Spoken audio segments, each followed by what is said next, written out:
Welcome to Mind Shield. We protect the mind and pursue the truth. Let's get started.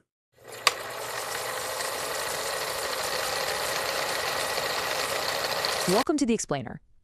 If you've ever felt like you're just hitting a brick wall when trying to investigate complex, opaque subjects, well, you're absolutely not alone. It can seriously feel like wandering in the dark. But today, we're making a fundamental shift in how we approach that darkness. We're going to shift our investigative mindset from we suspect to we can cite. We're breaking down the exact, totally lawful mechanisms you can use to actually force bureaucratic transparency. We're talking about turning lockdown institutions into your very own sources. Okay, let's just dive right into this. If you want truth, don't beg for it, file for it. That is our operating principle today. In our modern landscape, which is just completely saturated with theories, rumors, and massive classified walls, asking nicely, it rarely gets you the data you actually need to understand what's happening. Institutions, by default, protect themselves. So we've got to stop asking for favors and start pulling the legal levers that are specifically designed to extract information straight from the bureaucracy. Now, here is a crucial reality check right up front. Public records requests are slow, they are imperfect, but they are undeniably powerful. Look, they aren't going to hand you a smoking gun on day one with a neat little bow on it. But what they do is incredibly vital. They convert speculation into a documented, undeniable paper trail. Honestly, they're the absolute most powerful way to ground our suspicions, whether that's about covert technologies or government surveillance, into cold, hard, bureaucratic reality. When you file a legal request, you strip away the spin and you force an agency to go on the official record. And history actually brilliantly illustrates why citizens rightfully seek the truth today. Just look at this timeline. We've got the 1950s and 60s with MKUltra, right? Where the CIA experimented with behavior modification on unwitting subjects. And this wasn't exposed because someone just asked nicely. No, it was uncovered heavily through a 1977 Freedom of Information Act request that unearthed 20,000 misfiled financial documents. Then there's the 1960s Moscow signal, where the U.S. Embassy in Russia was literally bathed in low-level microwaves for years. Jumping ahead to 2016, we have the anomalous health incidents, which most of us know as Havana syndrome, affecting U.S. diplomats and spies. Guys, these aren't just theories. These are declassified, historically documented realities of secret government programs and technological exposures. They completely validate exactly why we need relentless tools to cut through institutional secrecy. But here's the thing. That secrecy, it creates a very specific, totally toxic sociological problem. And this brings us to what we call the concealment feedback loop. When governments conceal fringe programs, or they stamp official reports on things like Havana syndrome with secret/no foreign, which basically means the information legally cannot be shared with foreign nationals and is locked super tightly behind classified walls, it creates a massive information vacuum. And you know what thrives in a vacuum? Misinformation.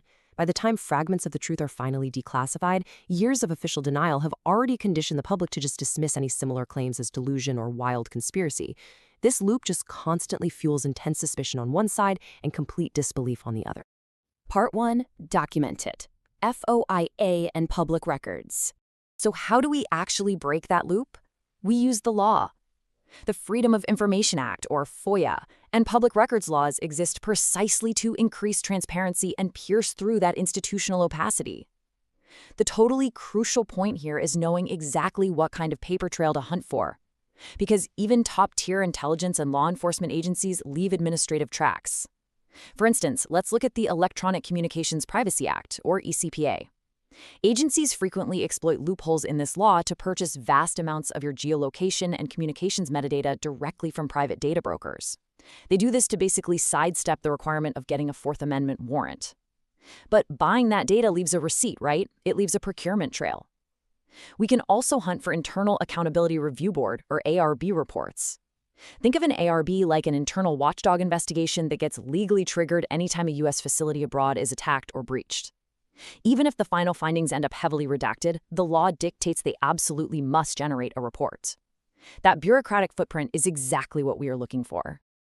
Let's bring this down to a highly practical example and see how this builds using the Federal Communications Commission. If you suspect unlawful radio frequency interference, you don't just post about it online. You create an official record. Step 1, file an informal complaint online. Step 2, the FCC forwards this directly to the service provider. Step 3, by law, that provider must respond within 30 days.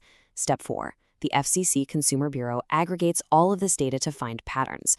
Now, a single complaint might not launch a federal raid today, but thousands of complaints aggregated over time, that is exactly what the FCC's Enforcement Bureau uses to justify major investigations and issue subpoenas down the line. Why does this matter to us? Because your single filing creates the exact data point that forces an agency to act. Part 2. How to ask like an investigator. Specificity increases results. All right, here is the absolute secret to FOIA and public records. They work best when your requests are clinical, highly targeted, and entirely devoid of emotion. Let's compare two approaches. A bad request says something like, "Give me everything about mind control."